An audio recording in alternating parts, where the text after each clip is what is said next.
Olá, Chico.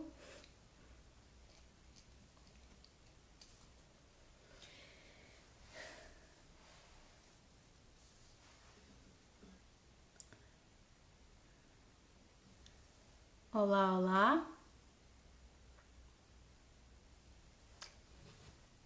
Olá. Olá a todos, bem-vindos. Bem-vindos àqueles que estão aqui a assistir em direto ou que vão ver este vídeo mais tarde. Desde já, obrigada por terem vindo. Obrigada por assistirem. Enquanto as pessoas vão entrando para aqueles que não me conhecem, o meu nome é Débora Miranda e estou aqui a convite da Mariana Nissen, uma amiga e ex-colega da Miriadax, uma plataforma de cursos online que tem cursos em espanhol e em português e que estão a fazer vários diretos todos os dias sobre temas muito variados e portanto é muito interessante ver aquilo que os temas sobre os quais têm falado. E isto é um bocadinho novo também para mim, mas a verdade é que 2020 é o ano das coisas novas e, portanto, por que não experimentar algo novo? E por isso venho falar-vos sobre comunicação em saúde. A saúde é um tema hoje em dia popular, como sabemos. Eu faço consultoria nesta área e queria falar sobretudo ou especialmente sobre a questão do ouvir, do escutar e como eu acho que isso tem influenciado o meu trabalho ao longo do tempo. Aquilo de que vos vou falar é sobretudo baseado na minha experiência na Europa. Eu sou portuguesa, vivo em Lisboa, mas vivi durante 10 anos noutras cidades europeias e, portanto, também estou curiosa para saber o que acham pessoas que vêm de outros países, noutras regiões do mundo e, portanto, estejam à vontade para colocar as vossas questões aqui no chat ou mais tarde, que eu também farei o possível por responder. E, assim, de forma geral, a minha formação é em comunicação e jornalismo. Eu especializei-me em saúde há mais ou menos 10 anos e vou falar um pouco mais sobre isso, mas de forma geral eu trabalhei em vários sítios. Na verdade, aquilo que eu gosto mesmo de fazer é de trabalhar em projetos diferentes, de aplicar a comunicação a projetos e causas diferentes, sempre na área da saúde. E, portanto, de há 2 anos para cá, tornei-me consultora nesta área da saúde, o que significa que trabalho para vários projetos, vários clientes ao mesmo tempo. Destacaria agora, talvez, a Associação Europeia de Saúde Pública, que obviamente está muito ocupada com estas questões da pandemia, mas também trabalho com um projeto de investigação na área da resistência a antibióticos. É um projeto na Indonésia, financiado pelo governo australiano, e também sou capaz de vos dar alguns exemplos sobre esse projeto. E estou agora também com um projeto na Escola Nacional de Saúde Pública, aqui em Lisboa, mais direcionado para a gestão do conhecimento e a docência nesta área. Portanto, isto é um resumo mais geral, mas eu gostava mesmo era de vos falar sobre o percurso, porque eu penso que o percurso é aquilo que mostra como eu acabei por valorizar e reconhecer a importância da ciência, e eu julgo que isso é neste momento o mais importante para combatermos a pandemia. Talvez haja aqui uma falha de conhecimento, de compreensão, mas também de respeito pela ciência, de como as coisas funcionam, e eu própria, que não era da ciência, tive que aprender isso ao longo do tempo. E como é que isto começou? Eu diria que começou logo desde pequenina, porque a minha mãe é médica de família, portanto, medicina geral e familiar, e eu desde pequenina que ouvi muitas histórias sobre doentes e saúde, enfim, saúde, medicina em casa, e dizia que podia saltar da janela porque a mãe é médica, então a mãe logo resolve. E então desde cedo que eu pensei em eventualmente ser médica, mas aquilo que eu gostava mesmo de fazer era de ser jornalista, trabalhar com comunicação, e por isso acabei por entrar pelo jornalismo e achei mesmo que ou se é uma coisa ou se é outra, não dava para juntar as duas coisas. Eu estudei jornalismo e terminei esse curso já na Alemanha, portanto foi o meu primeiro ano fora de Portugal. E depois trabalhei também na Alemanha como jornalista na rádio Deutsche Welle, portanto era a redação portuguesa, mas trabalhava no contexto alemão. E aí fazia de tudo, fazia cultura, sociedade, entrava saúde também, mas não era só isso que eu fazia. E até desporto, até a Bundesliga tinha de fazer. Mas sempre que havia, sei lá, o dia da tuberculose, o dia da sida, eu queria sempre fazer esses temas. Era a minha forma de compensar o facto de não me ter tornado médica, cientista, etc. Também passei pelo meio, nessa altura passei por não sei, 5 meses talvez, foi exatamente aí que eu conheci a Mariana, em Bruxelas, na Comissão Europeia, um estágio lá na Comissão Europeia, e já aí eu percebi que de facto aquilo era muito interessante, mas que talvez para eu aprofundar os meus conhecimentos eu precisasse de me especializar neles. E então, com isso, eu também percebi, então, se é para me especializar, vou especializar-me em ciência política, por exemplo, ou vou especializar-me em saúde, que é aquilo que eu realmente gosto. E então comecei à procura de formas de aprender um pouco mais sobre essa área da saúde e da ciência, e a verdade é que fui rejeitada em muitos sítios, muitas universidades, em sítios e cidades e países diferentes, sempre com o argumento de que eu não podia entrar porque não tinha formação científica prévia. Eu vinha da área das humanidades e não desse tipo de ciência, e portanto não me deixavam entrar. E eu na altura achei que aquilo fazia totalmente sentido, porque de facto como é que eu vou falar sobre ciência se eu não venho da ciência? Mas mais tarde vinha mudar de opinião. E a verdade é que surgiu um curso na City University, em Londres, que já de si é uma escola com muito prestígio a nível de jornalismo e, portanto, foca-se em várias áreas de jornalismo, e tinham aberto um curso dedicado à área da saúde, e eu pensei, por que não? Lá fui eu, fiz as malas, fui para Londres, e fui sobretudo com medo porque eu estava a trabalhar em português e alemão e de repente tinha que ser jornalista em inglês, e aquilo afligia-me bastante. Mas com o tempo fui percebendo que isso não era necessariamente um entrave, ou pelo menos que eu tinha outras coisas para compensar, porque a nossa turma, éramos 15, 20 pessoas talvez, e havia uma grande diversidade de formações ali dentro. Nós tínhamos uma médica, um farmacêutico, uma psicóloga, uma doutorada em genética, pessoas também da área do ambiente, da biologia, também alguns jornalistas, e portanto havia uma grande mistura de públicos, não é? Por assim dizer, e de áreas de especialidade. E esse foi o meu grande abrir de olhos, porque percebi que todos nós tínhamos algo a aprender com o outro, e o outro tinha algo para... e nós tínhamos também algo a ensinar também. E com isto, o que é que aconteceu? Aconteceu que eu percebi que esta aproximação, esta ponte entre quem não é da ciência e quem é que tem muito a ensinar e no fundo a dar uma lição para o mundo, e já vamos ver porquê. O mundo que nós temos hoje muito ligado ou muito atento a estas questões da saúde. E com isto, com a minha turma, eu percebi também como é que, percebemos todos aliás, como é que respeitamos onde é que o conhecimento de uma pessoa termina e onde é que começa o outro, e como é que nos podemos ajudar nesse sentido.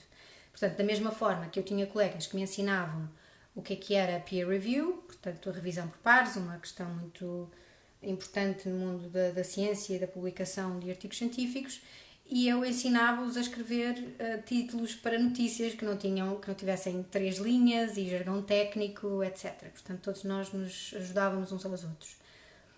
E, portanto, eu diria que esse curso foi de facto o meu abrir de olhos para perceber que devemos ouvir-nos uns aos outros e às áreas diferentes e aprender com isso.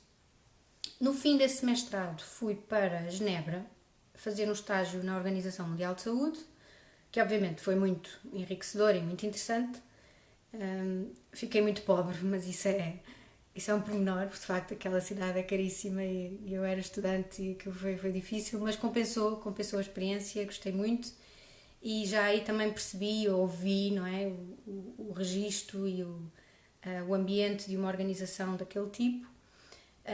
E também, apesar de ter feito jornalismo enquanto lá estava, fui percebendo que aquilo que eu gostava de facto de fazer era de entrar mais no mundo da ciência e de ajudar investigadores, profissionais de saúde, cientistas de várias áreas a lidar com os jornalistas e mais uma vez a ser essa ponte entre os dois mundos. E foi isso que aconteceu. Quando eu terminei o estágio, voltei para Londres e fui trabalhar para a Alzheimer Society, e nessa altura a minha função também era muito uma função de ponte. Como é que se diz? O projeto em que eu estava a trabalhar lidava sobretudo com, obviamente, pessoas com demência e os cuidadores dessas pessoas, e havia um estudo, um ensaio clínico que eles queriam fazer, que era totalmente online. E a minha função era ter, de um lado, uma agência digital que ia criar esse ensaio online e, do outro lado, a comissão científica que estava a debater como é que esse estudo iria funcionar exatamente. E eu percebi que se eu não existisse, não eu pessoalmente, mas a função que eu desempenhava, se essa função não existisse, esses dois mundos não iam saber comunicar um com o outro. Porque o meu papel era muito de conversar com os dois lados, entender o seu ponto de vista e depois tentar encontrar uma linguagem que fosse acessível para os dois. E isso fez, mais uma vez, a diferença, e eu percebi que era dessa ponte que eu gostava, de ouvir um lado e ouvir o outro. Logo a seguir, depois trabalhei num projeto ligado à malária, um consórcio de investigação na área da malária, com 25 estudos em 10 países diferentes, e também foi interessante aí, é que nós tínhamos, obviamente, nesses 25 estudos, muitos investigadores de áreas científicas diferentes, idades diferentes, culturas diferentes, países diferentes, personalidades diferentes. E a minha função era muito lidar com eles e lá está, depois comunicar entre os dois. E é engraçado como havia quem me chamasse nesse trabalho, nesse grupo, a diplomata, não tanto a técnica de comunicação, mas era a diplomata porque eu é que tinha que pôr ali os panos quentes, como costumamos dizer, para encontrar uma linguagem comum entre todos. E a verdade é que, enquanto jornalista, isso era muito difícil seria e continua a ser muito difícil de conquistar, porque é preciso tempo para criar esse tipo de relação com as pessoas, com as fontes. E porquê é que eu acho que isto é importante hoje? Porque os problemas que temos visto neste contexto de pandemia, eu creio que são em grande parte problemas de ligação, de contexto, de nos ouvirmos uns aos outros. Os países tomam medidas diferentes em relação a este problema da pandemia. Claro que há interesses políticos que são diferentes e mesmo a ciência não é preto no branco, não é? Muda muito consoante as interpretações e tantos outros fatores. Ora, no mundo globalizado em que nós vivemos, em que a informação passa de forma muito, muito rápida, é impossível um jornalista criar uma relação próxima e aprofundada com as suas fontes. E a verdade é que mesmo nós, enquanto cidadãos, nas redes sociais ouvimos e dizemos muito com frequência: eu li isto no Facebook, ou lembramos-nos de um facto e só depois é que nos lembramos que esse facto, essa informação nos chegou através do Facebook e que Facebook foi esse, ou que fonte exata é que foi essa. Portanto, muitas vezes assumimos os factos, as opiniões como factos, e isso pode ser perigoso no contexto da ciência. Ora, a ciência, se de facto temos que pensar em contexto na ciência, como é que vamos fazer isso? Eu pensei aqui em alguns exemplos que gostava de partilhar, não sei se têm as mesmas opiniões ou não, mas, por exemplo, uma coisa que ouvimos muito é que são as notícias que dizem: um estudo revelou que X. E a verdade é que o conhecimento científico é composto por dezenas, centenas, milhares, milhões de estudos. Portanto, raramente um estudo é conclusivo por si só. E mesmo que seja publicado, que tenha uma amostra significativa, que seja publicado numa revista científica muito prestigiada, mesmo aí pode haver falhas ou é necessário que seja interpretado de outra forma. E a verdade é que nós temos hoje milhões de pessoas que não vacinam os filhos com base na informação de um estudo que associava a vacinação ao autismo, e a verdade é que esse estudo acabou por ser despublicado, se é que se pode dizer, e isso acabou por influenciar muito o mundo em que vivemos hoje e os problemas de saúde pública que temos hoje. Claro que isto é um escândalo, claro que não podia ter acontecido e que é inadmissível no caso desta revista, a The Lancet, Mas todos temos o direito de falhar e a lição que isto nos traz é que também continua a ser importante ouvirmos os outros lados, criarmos um pensamento crítico, questionarmos antes de tomarmos decisões. Um outro exemplo tem a ver com uma palavra que eu acho sempre curiosa, que é a palavra afinal. Afinal, a máscara protege ou não protege? Afinal, os medicamentos para a malária ajudam ou não as pessoas com Covid-19? Afinal, o vírus transmite-se através das superfícies ou não? Tudo isto acaba por ser ciência e por isso é que se diz com muita frequência o more research is needed, não é? Aquela expressão de que precisamos de mais investigação para podermos tirar conclusões. E esta frase era engraçado, é engraçado que esta frase era sempre muito usada como uma mensagem-chave na nossa... Quando dávamos recomendações aos porta-vozes das instituições onde trabalhávamos, quando iam falar com jornalistas. Não é que isto seja um escape à responsabilidade, não é? Porque temos muitas vezes pessoas da área científica que dizem não podemos bem dizer isto porque é preciso mais investigação nesse sentido. Não é um escape, é simplesmente a ciência a funcionar, é exatamente assim que funciona. E mesmo a Organização Mundial de Saúde, claro que podemos discutir se há uma influência política ou não é disso que se trata, isso seria tema para outra conversa, mas a verdade é que o facto de a OMS dizer muitas vezes nós isso não sabemos ou não há ainda evidência científica suficiente para tirarmos essa conclusão, eu vejo isso como um ato de coragem e de lealdade à ciência e não uma fuga à responsabilidade, porque de facto há uma fronteira entre aquilo que sabemos e aquilo que não sabemos. E é preciso esperar para ter mais respostas. Um exemplo disso é, por exemplo, aquele projeto na Indonésia, aquele estudo que vos dizia em que estou a trabalhar, sobre a resistência a antibióticos, que é um enorme problema de saúde pública sobre o qual não se fala o suficiente, mas também isso dava tema para uma outra conversa. E a verdade é que no Sudeste Asiático existe muita dispensa, muita venda de antibióticos sem prescrição médica, o que acaba por ser muito perigoso. Mas a verdade é que ainda não há muitos estudos publicados que nos digam se essa publicação,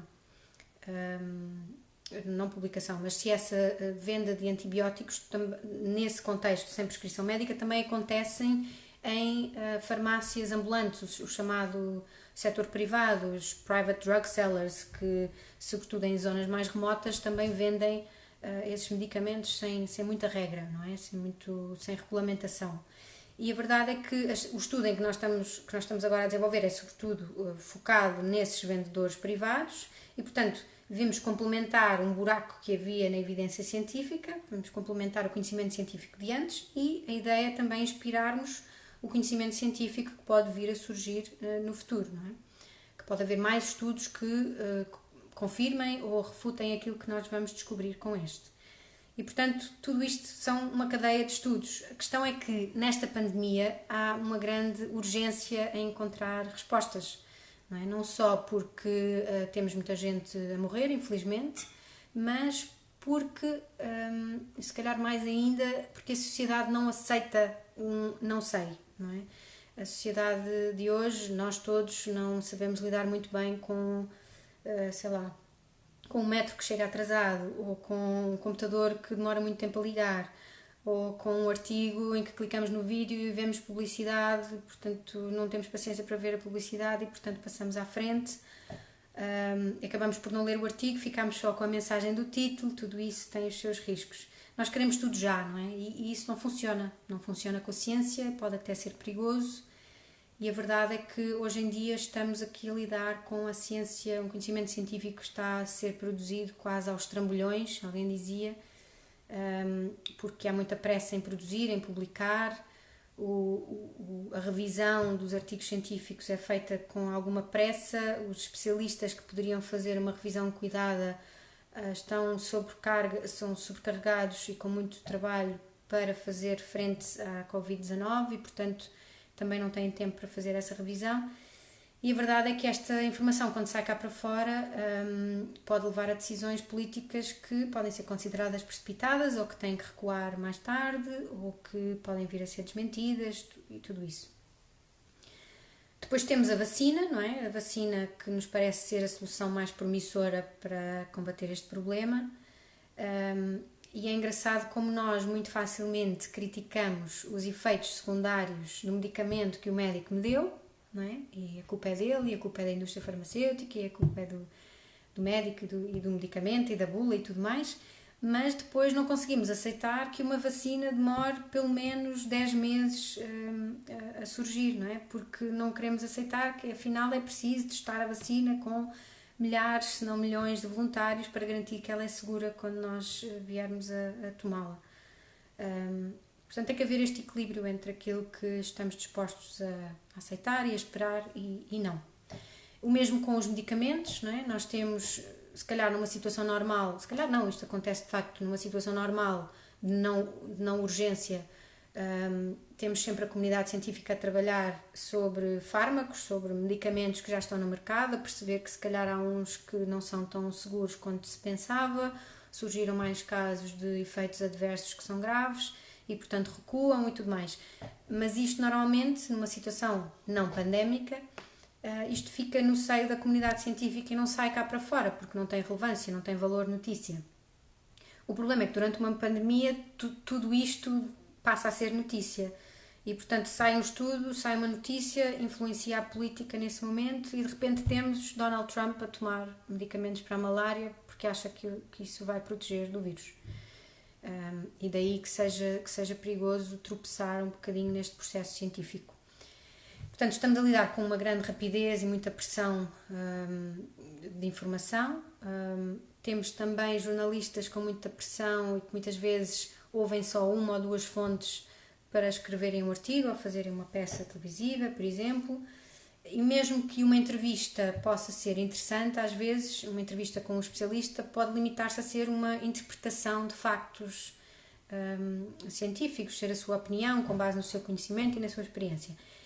E é engraçado que eu ouvi no outro dia alguém que faz parte de um conselho consultivo, portanto aqueles conselhos que há hoje em dia de especialistas que ajudam a aconselhar governos e órgãos políticos, e essa pessoa dizia que mesmo nesse conselho científico eles discordam entre si muitas vezes, não concordam.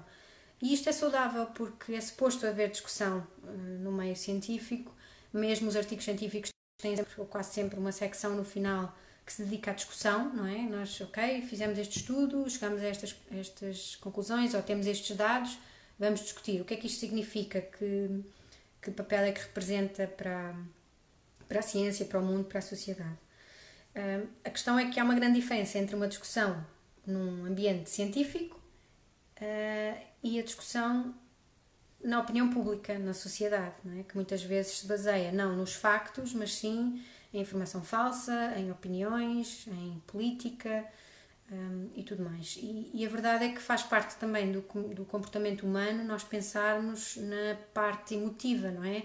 Inevitavelmente, se nós tivermos um amigo enfermeiro que nos coloca um testemunho pessoal no Facebook ou no Instagram, vamos dar atenção àquilo que nos têm a dizer. E o mesmo acontece com, por exemplo, se tivermos uma doença crónica e houver um grupo no Facebook com várias pessoas que têm a mesma doença, nós temos tendência para acreditar mais em quem conhece aquilo que nós sentimos e se calhar menos, por exemplo, até nos médicos que nos seguem. E isso pode não ser certo, mas consegue-se compreender, de facto, se pararmos para ouvir o que é que leva as pessoas a ter esse tipo de comportamento. A verdade é que cada vez mais se defende que o doente ou que a pessoa deve estar no centro de qualquer decisão clínica e que muitas vezes o doente é que é o especialista, porque é o doente que passa pela doença e que sabe exatamente o que é que sente. Mas temos que ter atenção porque não podemos retirar o mérito à comunidade científica e aos profissionais de saúde que estudam muitos anos para cuidar das pessoas e, portanto, encontrar esse equilíbrio passa mais uma vez por escutar, não é? Por ouvir, por mantermos informados e com isso conseguirmos tomar decisões informadas e conscientes sobre a nossa saúde.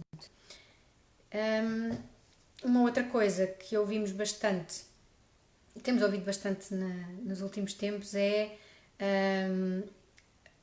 a Organização Mundial de Saúde diz uma coisa e depois os governos dizem outra. Então, mas eles não se decidem.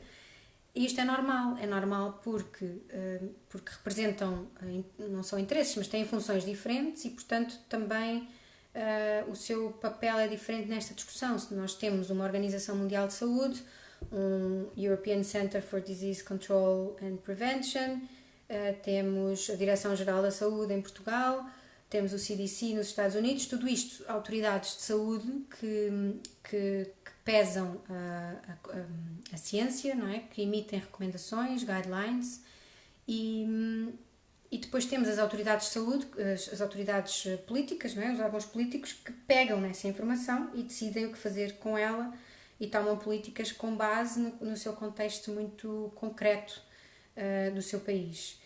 E por isso é que, mais uma vez, é importante ouvir esse contexto, não é? Não é por OMS dizer uma coisa, ou mesmo uma Direção-Geral de Saúde, se pensarmos a nível nacional, dizer uma coisa que é isso que vai acontecer no país, porque há muitas coisas em jogo, há recursos, há políticas, e isso é inevitável e não é por isso que descredibiliza ou deve descredibilizar a ciência e as autoridades científicas. Quando a OMS nos diz que devemos testar, e depois há países que não fazem isso, não é uma contradição, mas sim, lá está, uma questão de contexto. Há países que não têm acesso aos testes, não têm recursos para isso e, portanto, têm que se adaptar de uma forma diferente.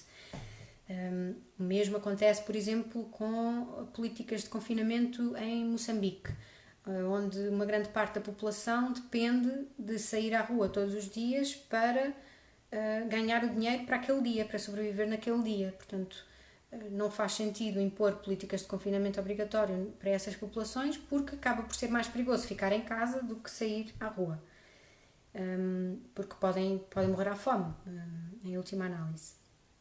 E um outro exemplo também de Portugal pode ser o relacionado com a gripe, a cultura ou o nosso problema de presentismo, que tem muito a ver com as pessoas irem trabalhar independentemente de estarem doentes, porque as políticas laborais não dão flexibilidade para as pessoas ficarem em casa e com isso contaminamos mais facilmente outras pessoas.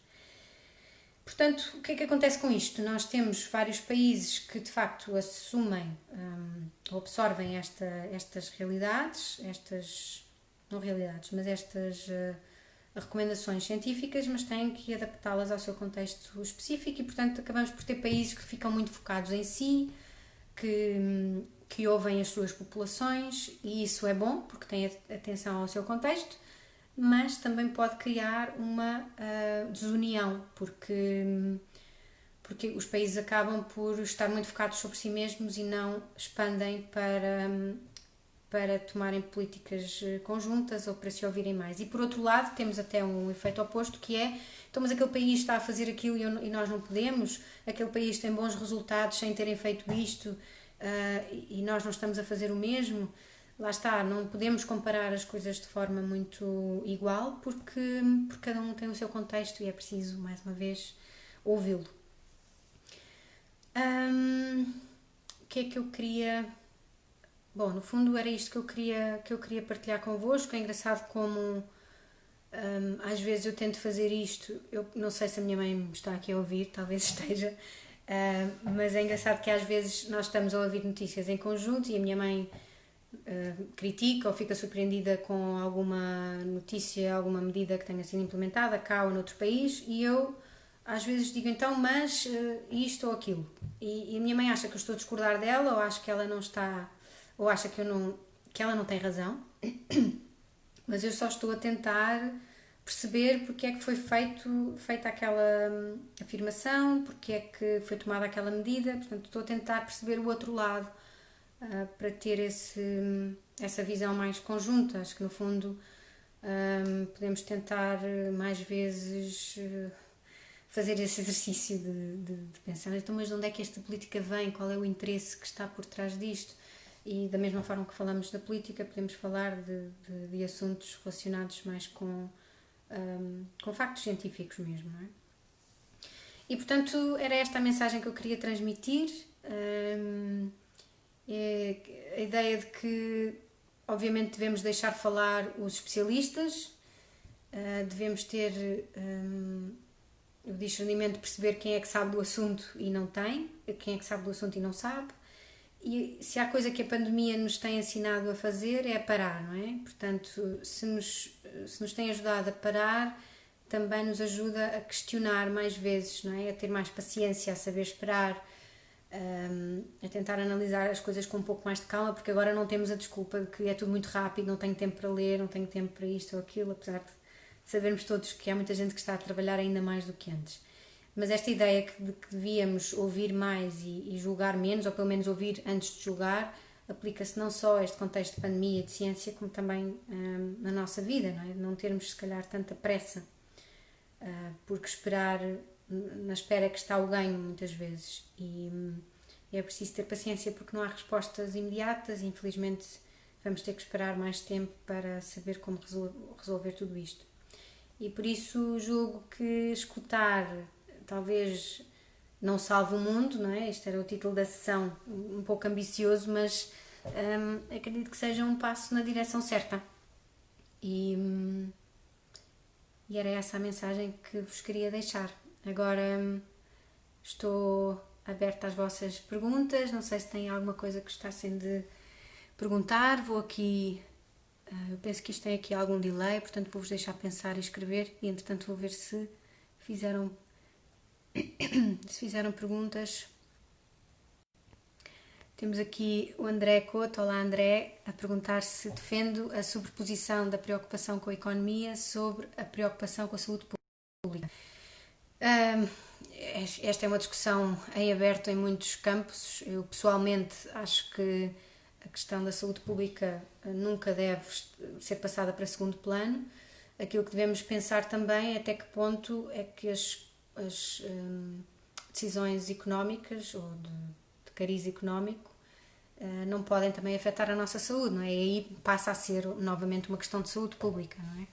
Eu lembro-me, um dos meus grandes mentores, o professor Constantino Saclarides, professor de saúde pública, ex-diretor-geral da saúde, que disse mesmo no início da pandemia, mesmo antes de nós virmos todos para casa e nos confinarmos, dele dizer não nos podemos esquecer que a pobreza também mata e isto foi muito antes de nós começarmos a ver o impacto da economia estar parada a nível nacional, europeu, mundial mesmo.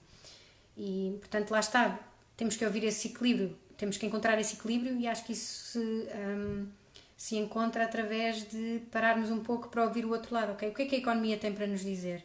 Não podemos só pensar, vamos salvar vidas e pensar na questão da saúde pública, porque se calhar a parte da economia também tem algo sobre saúde pública para nos dizer. A Mariana pergunta quais seriam... peço desculpa. Além da OMS, as melhores fontes de informação neste momento.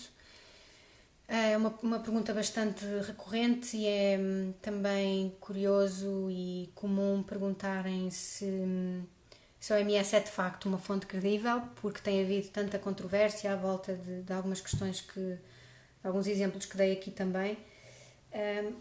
Lá está, acho que devemos pensar acima de tudo quais são as fontes oficiais e por fontes oficiais pensamos em todas as organizações que têm cariz científico, que se baseiam na informação e na evidência científica, e aí temos aquelas que mencionei, a Organização Mundial de Saúde, o Centro Europeu para a Prevenção e o Controlo de Doenças, o Center for Disease Control nos Estados Unidos, que acaba por ser uma referência mundial também, mesmo com os problemas que estamos a ver nos Estados Unidos, porque lá está, as políticas que são implementadas não são necessariamente aquelas que foram recomendadas pelas autoridades de saúde.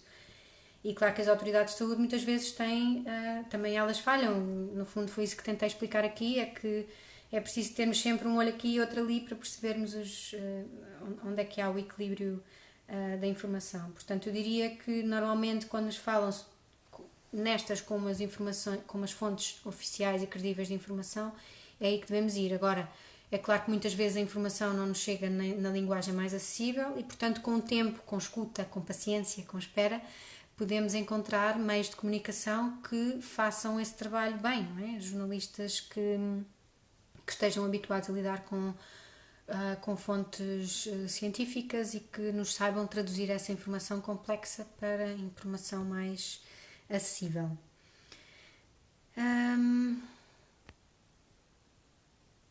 Tínhamos aqui uma questão sobre os mitos mais perigosos que já li ou escutei sobre o Covid e a pandemia. Eu até tenho medo de entrar um bocadinho por aí, porque às vezes falar suscita curiosidade. Sinceramente, não me recordo assim nenhum exemplo muito óbvio, mas eu gosto sempre de recordar esta questão cultural. Por exemplo, eu acabei por não aprofundar muito esta notícia na altura que eu li, mas falava-se num país africano, se não me engano era Madagascar, que tinha uma planta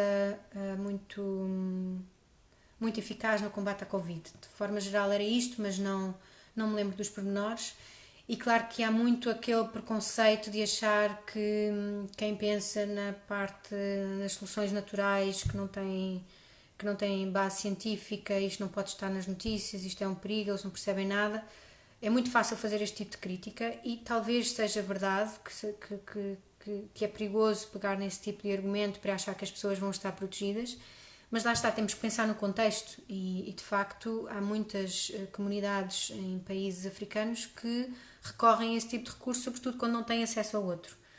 E não quer dizer que seja completamente descabido, muitas vezes lá está, é perigoso nós dizermos que vocês estão errados por pensarem assim, sem antes fazermos um exercício de porque é que vocês estão a sugerir isso. Acho que é com esse diálogo que nós chegamos a conclusões mais úteis e depois então podemos falar com os especialistas, que não é o meu caso neste contexto, os especialistas para nos dizerem, do ponto de vista da ciência e da evidência científica, o que é que têm a dizer sobre o assunto. Não sei se têm mais perguntas. Estou aqui a ver ainda algumas pessoas a entrar. Olá a todos.